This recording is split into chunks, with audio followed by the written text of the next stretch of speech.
வெண்முரசு. பிரயாகை 39. பகுதி 8. மழைப்பறவை 4. வாசிப்பது சந்தீப். இடைநாழியில் நடக்கையில் பீமன் சிரித்தபடி, இன்னும் நெடுநேரம் மருகனும் அத்தையும் கொஞ்சிக் கொள்வார்கள் என்றான். அர்ஜுனன் பெண்களிடம் எப்படிக் கொஞ்ச வேண்டும் என்பதை ஏதோ குருகுலத்தில் முறையாகக் கற்றிருக்கிறான் என்று சிரித்தான். பீமன், பார்த்தா, அன்னைக்கும் கொஞ்சுவதற்கென்று ஒரு மைந்தன் தேவைதானே? நம் மூவரையும் அன்னை அயலவராகவே எண்ணுகிறார். நகுலனையும் சகதேவனையும் கைக்குழந்தை பருவத்தை கடக்க விட்டதுமில்லை என்றான். அன்னை எப்போதேனும் முதிரா இளம்பெண்ணாக இருந்திருப்பாரா என்றே எனக்கு ஐயமிருந்தது. அது இப்போது நீங்கியது. அவருக்கு களியாடவும் நகையாடவும் கூட தெரிந்திருக்கிறது என்றான் அர்ஜுனன். பீமன், அத்தனை பெண்களும் சிறுமியராக ஆகும் விழைவை அகத்தே கொண்டவர்கள்தான். சிறுமியராக மட்டுமே அவர்கள் விடுதலையை உணர்ந்திருப்பார்கள். ஆனால் எங்கே எவரிடம் சிறுமியாக வேண்டும் என்பதை அவர்கள் எளிதில் முடிவு செய்வதில்லை என்றான். அன்னையை சிறுமியாகக் காண்பது உவகை அளிக்கிறது. அவர் மேலும் அண்மையானவராக ஆகிவிட்டார் என்றான் தருமன். சிரித்தபடி, அதற்குரிய மைந்தன் அவனே என்றான் அர்ஜுனன். தருமன், ஆம், என்ன இருந்தாலும் அவன் யாதவன், அவருடைய குருதி. அவர் அன்னையின் கண்கள் அவனுக்குள்ளன என்று சொன்னபோது அதை எண்ணிக்கொண்டேன். நமது முகங்களும் கண்களும் அவருடைய குலத்துக்குரியவை அல்ல என்றான். பீமன், இருக்கட்டும், நம்மனைவரின் பொருட்டும் அவன் அதைப் பெற்றுக் கொள்ளட்டும் என்றான். அர்ஜுனன் தன் முகம் மலர்ந்திருப்பதை தானே உணர்ந்து திரும்பி நோக்கினான். பீமனும் தருமனும் கூட முகம் மலர்ந்திருந்தனர். எனக்கு அவனை நினைத்தால் வியப்பாக இருக்கிறது என்றான் தருமன். பீதர்களின் களிப்பெட்டிகளைப் போல அவன் ஒருவனுக்குள் இருந்து ஒருவனாக வந்து கொண்டே இருக்கிறான். அவர்கள் மீண்டும் அவை கூடத்தில் சென்று அமர்ந்தனர். தருமன், அந்தச் சிட்டு மீண்டும் வருகிறதா என்றான். சேவகன் சித்ரகன் பணிந்து, இல்லை இளவரசே. அதை கூரையின் அடியில் வைத்துவிட்டோம். அங்கே மகிழ்ந்து இருக்கிறது என்றான். அர்ஜுனன் அனைத்தும் அறிந்தவனாக இருக்கிறான். சமையலறையில் ஊனுணவில் உப்பு மிகுந்துவிட்டால் என்ன செய்வதென்று கூட அவனிடம் கேட்கலாம் என்று தோன்றுகிறது என்றான். தருமன், யாதவர்களுக்கு பறவைகளுடன் அணுக்கமான உறவு உண்டு என அறிந்திருக்கிறேன் என்றான். பீமன், அவள் பெயர் என்ன? வஜ்ரமுகி. அவள் நம்மிடம் கப்பம் ஏதும் கேட்பாளோ என்று ஐயப்படுகிறேன் என்றான். தருமன் புன்னகைத்து, இளையவனே, இந்த யாதவன் பேசியதை என் நெஞ்சுக்குள் ஓடவிட்டுக் கொண்டே இருக்கிறேன். மகத்தான அரசியலுரை என்றால் இதுதான். அது தர்க்கத்தால் அமைக்கப்பட்டிருக்க வேண்டும். ஆனால் உணர்ச்சிகளால் சொல்லப்பட வேண்டும். அது அரசியலுரை என்று கேட்பவர் அறியவே கூடாது. வெற்றி அடைந்த பின்னரே அதன் முழு விரிவும் கேட்பவருக்கு தெரிய வேண்டும் என்றான். எவன் தன்னை முழுமையாக மறைத்துக் கொள்கிறானோ அவனே சிறந்த மதியோகி. ஆனால் அவன் சொற்கள் அவனை காட்டிக்கொண்டே இருக்கும். மதுசூழ் சொற்களையும் மதியோகம் தெரியாமல் அமைக்க முடியுமென்றால் அதை வெல்ல எவராலும் இயலாது. பீமன், மூத்தவரே, அதை தாங்கள் உணர்ந்ததில் மகிழ்ச்சி அடைகிறேன் என்றான். என்றும் நம்முடன் இருக்கப் போகும் பெருவல்லமை அவன். அவன் கைகளை பற்றிக் கொள்வோம். அவன் துணையால் நாம் எதிர்கொள்ளப் போகும் பெருவெள்ளங்களை கடக்க முடியும். தருமன், ஆம், அவனை என்னால் அறிய முடியவில்லை. ஆனால் அவன் எனக்களிக்கும் அண்மையை எவரும் அளித்ததில்லை என்றபின் அனைவரையும் ஒரு பெரும் சதுரங்க களத்தில் வைத்து ஆடிக்கொண்டே இருக்கிறான். இந்த ஆடல் அவனுக்கு ஒரு பொருட்டும் அல்ல என்றான். உரக்க நகைத்தபடி அவன் ஏகலவ்யனின் குலத்தோரின் மூக்குகளை வெட்டிக் கொண்டு வருவதற்கான கூடைகளை பின்ன ஆணையிட்டுவிட்டு வந்திருந்தாலும் நான் வியப்படைய மாட்டேன் என்றான். அவர்கள் சற்று நேரம் அங்கே நிகழ்ந்ததை எண்ணிக்கொண்டு அமர்ந்திருந்தனர். என்னதான் பேசிக் கொள்வார்கள் என்றான் அர்ஜுனன். பெண்களிடம் திறம்பட பேசுபவர்கள் பேச ஏதுமில்லாமலேயே நாழிகை கணக்காக பேசக் கற்றவர்கள் என்றான் பீமன். ஒன்றுமே தேவையில்லை. அவன் அங்கே அன்னையின் அழகை பல வகைகளில் மறைமுகமாக புகழ்ந்து கொண்டே இருப்பான், வேறென்ன என்றான் அர்ஜுனன். அழகை புகழ்வதை பெண்கள் விரும்பும் விதம் வியப்பூட்டுவது. பேதை முதல் பேரிளம்பெண் வரை. புகழ்ச்சி வெறும் பொய் என்றாலும் உள்நோக்கம் கொண்டது என்றாலும் அதை அவர்கள் விலக்குவதே இல்லை என்றான் தருமன். ஆடியில் நோக்காத பெண் எங்கேனும் இருந்தால் அவள் புகழ்ச்சியை விரும்ப மாட்டாள் என்று பீமன் நகைத்தான். அதிலும் அவன் பெருவித்தகன். வேண்டுமென்றேதான் அவன் தளபதிகள் முன்னால் அதைச் சொன்னான். அவர்கள் இளையோர். அவர்கள் முன் அழகு நலம் பாராட்டப்படுவதை அன்னையின் உள்ளே வாழும் இளம்பெண் விரும்பியிருப்பாள். தருமன் சினத்துடன், இளையவனே, நீ நம் அன்னையைப் பற்றிப் பேசுகிறாய் என்றான். ஏன், அன்னையும் பெண்ணல்லவா என்றான் பீமன். தருமன் முகம் மாறி, இளையவனே, நீ மதுராவை வென்றுவிடுவாயா என்றான். வென்றாக வேண்டும். வெல்வேன் என்றான் அர்ஜுனன். அரசரின் ஆணையை அன்னை மீறிவிட்டார். ஆனால் நாம் ஒன்றும் செய்வதற்கில்லை. அதை ஓலையில் பொறிக்கச் செய்துவிட்டான். தளபதிகள் அதை அறிந்துவிட்டனர். இனி அதை மாற்றுவதென்பது அன்னைக்கு பெரும் அவமதிப்பு. அதைச் செய்ய நாம் ஒப்பவே முடியாது என்றான். பீமன் ஆம். ஆனால் பெரிய தந்தை அதைச் செய்ய மாட்டார். ஒருபோதும் அன்னையின் மதிப்பை அவர் குறைக்க மாட்டார் என்றான். பார்ப்போம் என்றான் தருமன். இன்னமுமா கொஞ்சிக் கொண்டிருக்கிறார்கள் என்றான் தருமன் சற்று நேரம் கழித்து. சாளரம் வழியாகச் சென்று தன் முட்டைகள் மேல் அமர்ந்தும் எழுந்தும் சிறகடித்துக் கொண்டிருந்த சிட்டுக்குருவியை நோக்கிக் கொண்டிருந்த அர்ஜுனன் தலை திருப்பி, அவர்கள் காலத்தை மறந்திருப்பார்கள் என்றான். அவர்கள் மெல்ல மெல்ல அரச அடையாளங்களை இழந்திருப்பார்கள். எளிய யாதவர்களாக ஆகிவிட்டிருப்பார்கள். கன்றை பசு நக்குவதைப் போல அவனை அன்னை வருடிக் கொண்டிருப்பார். அவர் சூடிய மணிமுடியும் பட்டும் மறைந்து புல்வெளியில் அவனுடன் சென்று கொண்டிருப்பார் என்றான் பீமன். மூத்தவரே, நீங்கள் சூதரைப் போல பேசுகிறீர்கள் என்றான் அர்ஜுனன். பீமன் நகைத்தான். சேவகன் அறிவிப்பை சொல்வதற்குள்ளாகவே அவனைக் கடந்து கனகன் துணையுடன் விதுரர் உள்ளே வந்தார். வந்ததுமே உரத்த குரலில், இளவரசே, என்ன நிகழ்கிறது இங்கே? படைநீக்க அரசாணையை எப்படி அரசி பிறப்பிக்கலாம் என்றார். பிறப்பித்துவிட்டார்கள். ஆகவே இனி அது அரசாணைதான் என்று பீமன் திடமான குரலில் சொன்னான். நான் என்ன செய்வது அமைச்சரே? அது அன்னையின் ஆணை அல்லவா என்றான் தருமன். விதுரர் மூச்சிரைத்தபடி நின்றார். அமருங்கள் அமைச்சரே என்றான் தருமன். விதுரர் அமர்ந்து கொண்டு தலையைப் பற்றிக் கொண்டார். என்ன நிகழ்கிறது என்றே தெரியவில்லை. அரசி எங்கே என்றார். உள்ளே கிருஷ்ணனிடம் பேசிக் கொண்டிருக்கிறார்கள் என்றான் பீமன். அவனை நான் அறிவேன். மாபெரும் மாயக்காரன் என்று சொன்னார்கள். ஆனால் இதை அவனால் நிகழ்த்த முடியுமென நான் எண்ணவே இல்லை. எத்தனை பெரிய மூடத்தனம்! அரசி இதைப்போல நிலைகுலைந்து போவார் என நினைக்கவே இல்லை என்றபின் அவன் பேசிக் கொண்டிருக்கையில் நீங்கள் அங்கே நின்றிருக்க வேண்டுமல்லவா என்றார். அவர்கள் பேசிக் கொண்டிருக்கவில்லை அமைச்சரே. அத்தை தன் குழந்தையை கொஞ்சிக் கொண்டிருக்கிறார்கள் என்றான் அர்ஜுனன். விதுரர் வாய் திறந்து நிமிர்ந்து நோக்கினார். சட்டென்று அவர் உடல் தளர்ந்தது. பெருமூச்சுடன் அரசியின் ஆணையுடன் குழம்பிப் போன தளபதிகள் அரசரைத் தேடி அவைக்கே வந்துவிட்டனர். அமைச்சர்கள் அத்தனை பேரும் கூடியிருந்த பேரவையில் வந்து நின்றனர். என்ன நிகழ்ந்திருக்கிறது என்று நான் கணிக்கவில்லை என்பதனால் அவர்களை பேசும்படி விட்டுவிட்டேன். அரசியின் ஆணையை அவர்கள் சொன்னதும் அதிர்ந்து கைகால்கள் நடுங்க நின்றேன். உண்மையில் நிகழ்ந்துவிட்ட பிழைகளை சீர் செய்வதைப் பற்றி எண்ணிக்கொண்டிருந்தேன். மெல்ல மெல்ல அரசரை இனிய மனநிலை நோக்கி கொண்டு வந்தபின் உங்களை அவைக்கு கொண்டு செல்வதைப் பற்றி திட்டமிட்டுக் கொண்டிருந்தேன். அரசியின் ஆணையை அவர்கள் சொன்னதும் அவையே திகைத்து அமைதி கொண்டது. நேற்று இரவு அரசர் அளித்த ஆணைக்கு நேர்மாறான ஆணை என்றார் விதுரர். நமது நல்லூர் அங்கே அரியணையில் அமர்ந்திருப்பது உடலுடன் உள்ளமும் விரிந்த மாமத வேழம். ஒரு சிறிய குரல் மாற்றம் கூட இல்லாமல் அரசியின் ஆணை என்றால் அது அஸ்தினபுரியின் கடமையே என்று திருதராஷ்டிரர் சொன்னார்.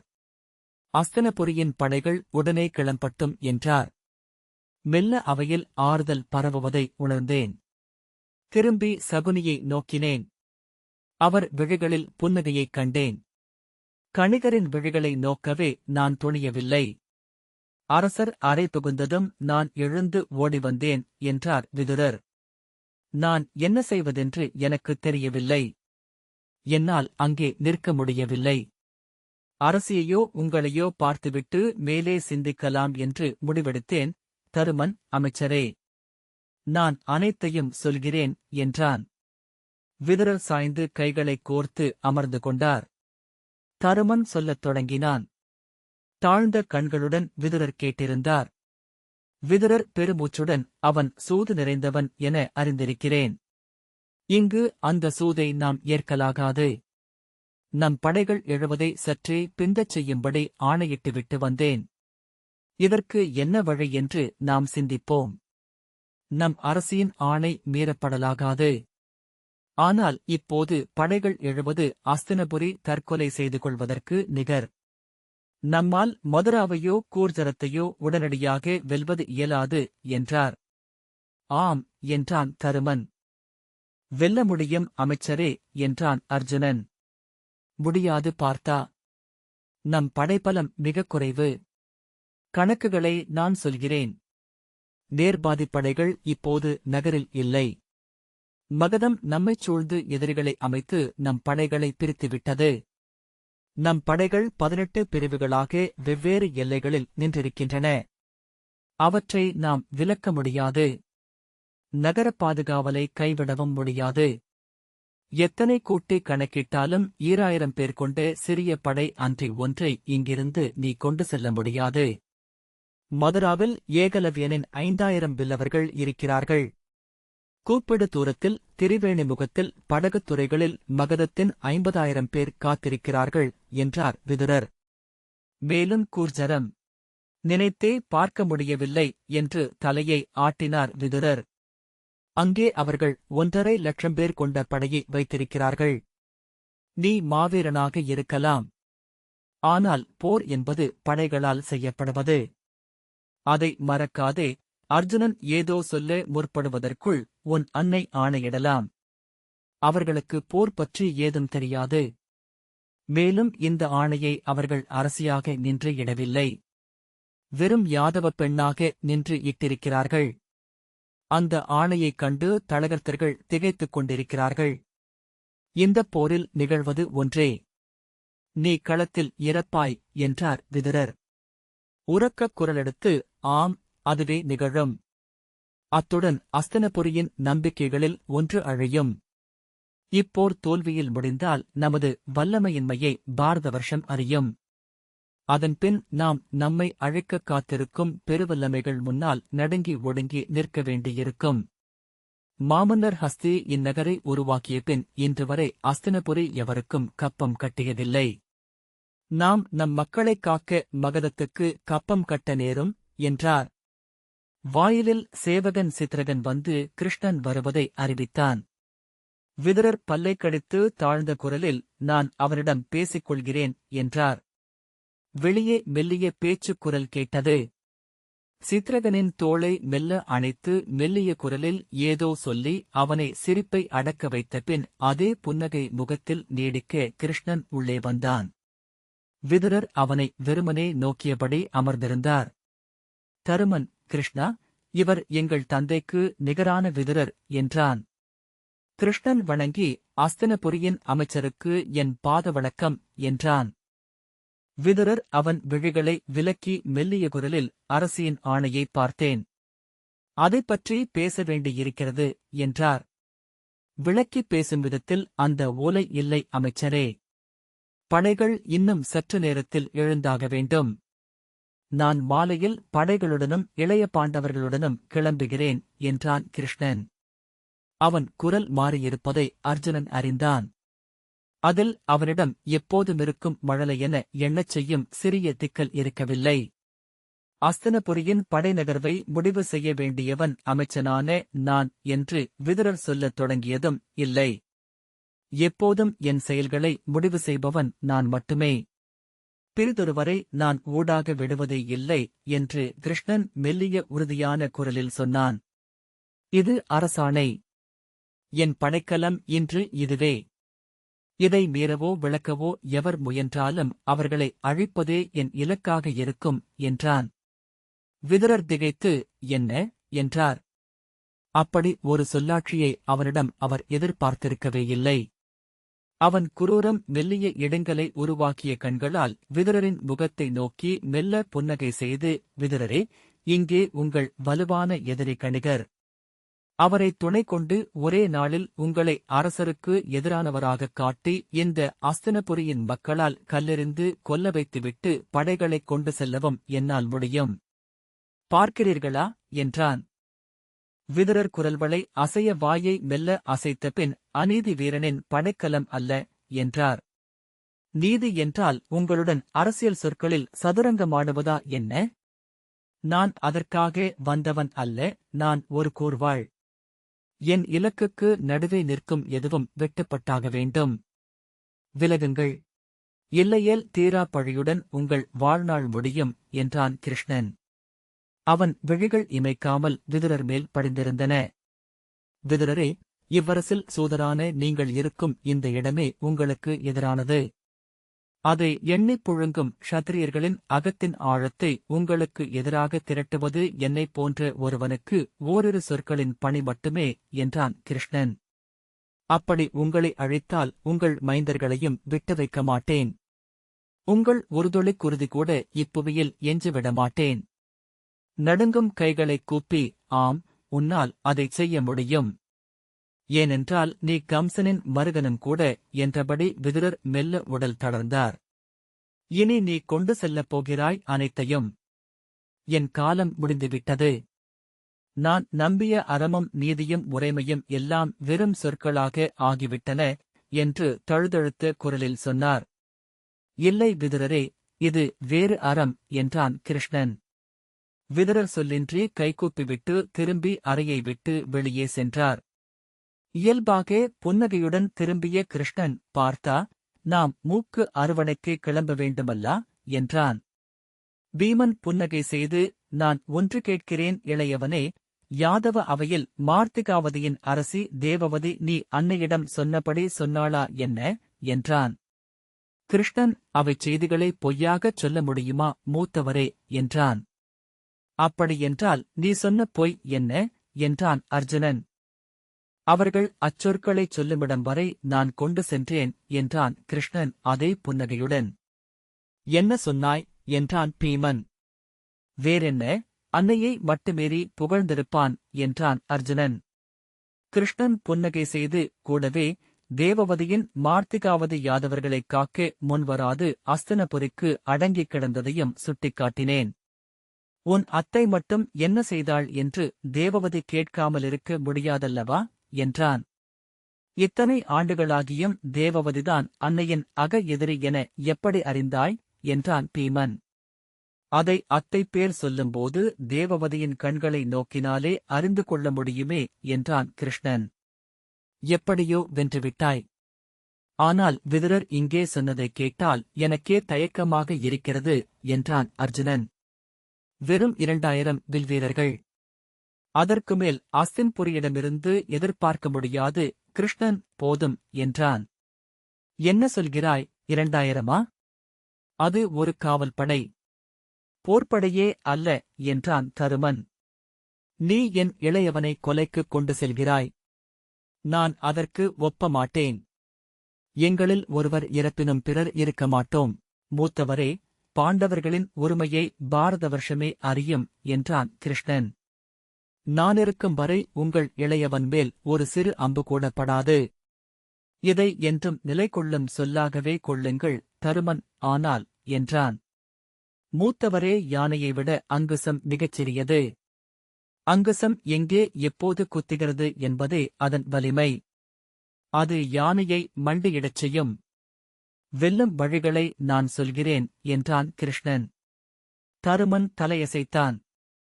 அதை நான் பார்த்தனிடமும் பீமசேனரிடமும் விளக்குகிறேன். தங்களுக்கு இது புரியாது என்றான்.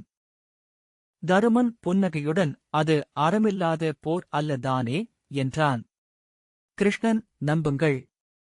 அது நேரடிப் போர்தான் என்றான். தருமன் வெளியே சென்றதும் பீமன், யாதவனே, ஒரே வினாதான் என் நெஞ்சில் உள்ளது என்று தொடங்க அறிவேன்.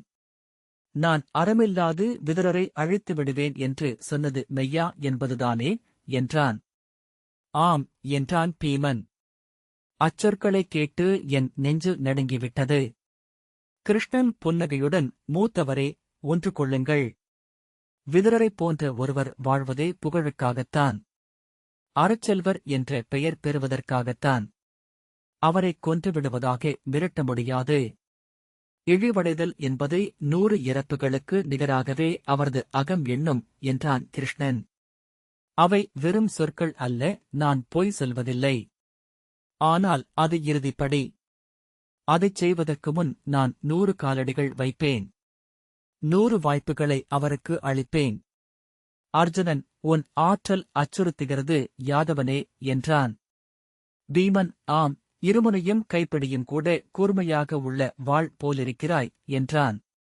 கிருஷ்ணன் புன்னகையுடன், மூத்தவரே, பாலை நிலத்தின் விதைகள் 100 மடங்கு வல்லமை கொண்டவை.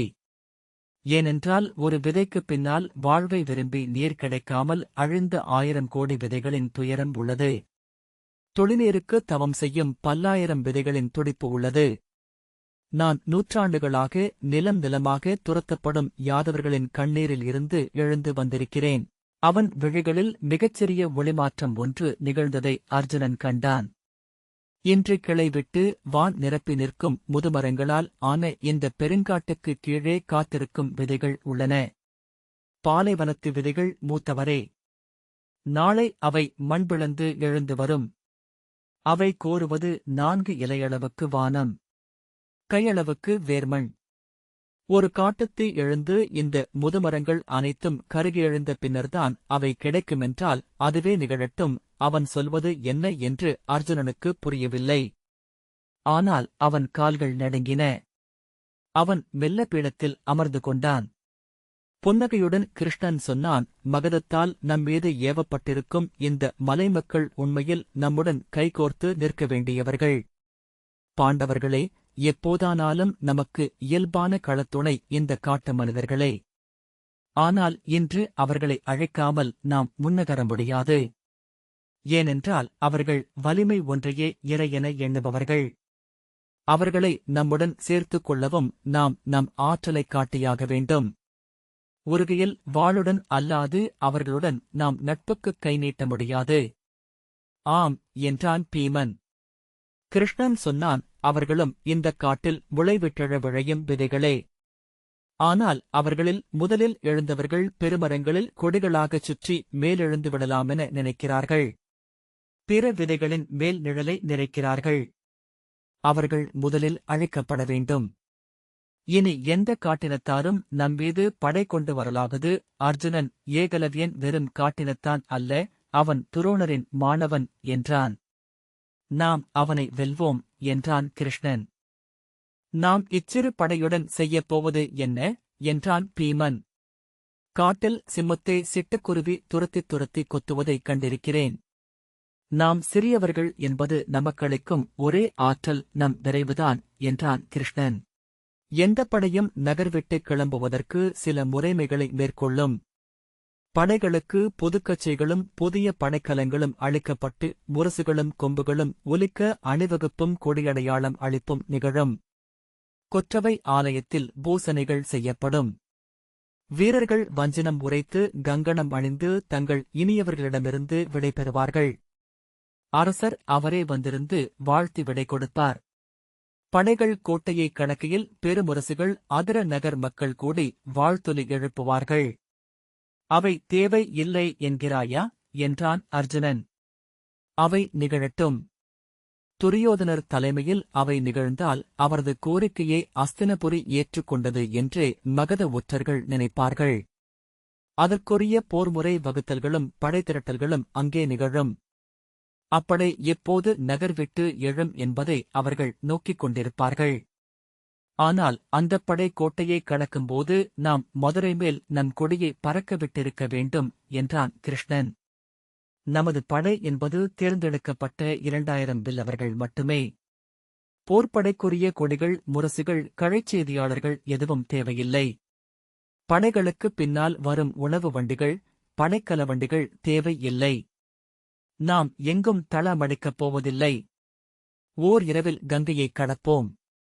அடுத்த பகலில் சப்தவனம் என்னும் அடர்காட்டில் ஒளிர்ந்திருந்து ஓய்வெடுப்போம். அன்று அங்குள்ள கிழங்குகளும் கனிகளுமே போதுமானவை. 2ஆம் இரவில் யமுனையில் நுழைந்து நாம் மதுராவை பிடிப்போம். நாம் அவர்களை கொல்லத் தொடங்கிய பின்னர்தான் ஹிரண்யபதத்தினரே அதை அறிவார்கள். 2 இரவுகளிலா என்றான் அர்ஜுனன். ஆம், பெரிய மரக்கலங்கள் தேவை இல்லை. 7 மட்டுமே செல்லும் மிகச்சிறிய படகுகள் மட்டும் போதும். ஆனால் ஒவ்வொரு படகிலும் 3 பெரிய பாய்கள் இருந்தாக வேண்டும். பீமன், 3 பாய்களா? 1 பாய்க்கான கொடிமரம் மட்டுமே அவற்றில் இருக்கும் என்றான். கிருஷ்ணன், நான் கற்றுத் தருகிறேன். ஒரே கொடிமரத்தில் 3 பாய்களைக் கட்டலாம். இவ்வாறு என்று கைகளை வைத்துக் காட்டினான். இதை காந்தள் மலரின் இதழ்கள் என்பார்கள். அடுக்குப்பாய்கள் காற்றை ஒன்றிலிருந்து இன்னொன்றுக்கு அளிக்கும். முன்னிரவில் வடக்கிலிருந்து வழியும் இமயக்காற்று அவர்களை அம்புகளைப் போல கங்கை மேல் பறக்கச் செய்யும் என்றான். மேலும் இவை காற்றை வேண்டிய வகையில் திருப்பி எதிர்காற்றிலும் எதிர்மொழிக்கிலும் விரையச் செய்யும் என்றான் கிருஷ்ணன். இவை 3ஐயும் ஒற்றைப் பெரும்பாயின் 3 முறுக்குகள் என்றே கொள்ள வேண்டும். எடைமிக்க நாவாயை காற்றில் எடுத்துச் செல்லக்கூடிய ஆற்றல் கொண்டவை. அவற்றை ஊசி போன்ற சிறிய விரைவு படகில் கட்டுவோம். நாரைகளுக்கு நிகரான விரைவுடன் அவை நீரில் பறந்து செல்லும். நமக்கு ரதங்களும் தேவையில்லை. விரைவாகச் செல்லும் குதிரைகள் மட்டும் போதும். புறவிகள் மேல் எவரும் ஏறலாகாது. அவற்றை சேணங்கள் அணிவித்து ஒன்றுடன் ஒன்று கட்டி ஒரே திரளாக ஓட்டினால் அவை வெடியும்போது சிரவணபதம் என்ற காட்டை அடையும். பகலில் அவற்றை அங்கே பதுங்கியமரச் செய்ய வேண்டும்.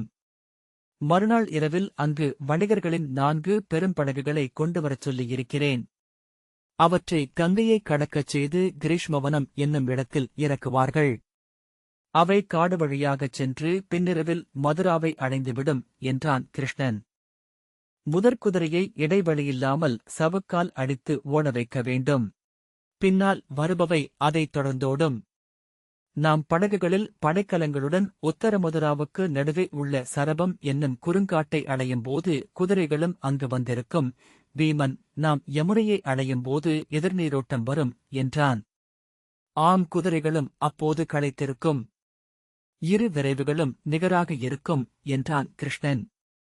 அர்ஜுனன், ஆனால் குதிரை மேலிருந்து தேராளிகளுடன் விற்போர் செய்ய முடியாது என்றான். ஆம், ஆனால் நாம் தேரில் வருபவர்களுடன் போர் செய்யப் போவதே இல்லை என்றான் கிருஷ்ணன். நாம் குதிரையில் நகரின் வடகிழக்கு கோட்டை வாயிலை நெருங்குவோம். படகுகள் மேற்கு துறைமுகப்பை நெருங்கும். அப்போது கிழக்கு வாயில் அருகே என் வீரர்கள் நெய்யூற்றி மரத்தாலான காவல் மாடம் ஒன்றை எரியூட்டுவார்கள். எரியெழுந்ததும் எரியெச்சரிக்கை முரசு ஒலிக்கும். நெருப்பை அணைக்க ஹிரண்யபதத்தினர் கூட்டம் கூட்டமாக ஓடுவார்கள். துயிலெழுந்தவர்களாதலால் அவர்கள் ஒழுங்கு கொள்ள சற்று நேரமாகும். அதற்குள் நாம் கோட்டை வாயில்கள் வழியாக உள்ளே நுழைவோம் என்றான் கிருஷ்ணன். கோட்டையை நீ அங்கு உருவாக்கியிருக்கும் 5ஆம் படையினர் திறந்து வைத்திருப்பார்கள் அல்லவா என்றான் பீமன் சிரித்தபடி. ஆம், ஆசுர நாட்டவரின் வரலாற்றில் அத்தனை தோல்விகளும் அவர்களுக்குள் உருவாகி வரும் காட்டிக் கொடுப்பவன் ஒருவன் வழியாக நிகழ்வதாகவே இருந்துள்ளன.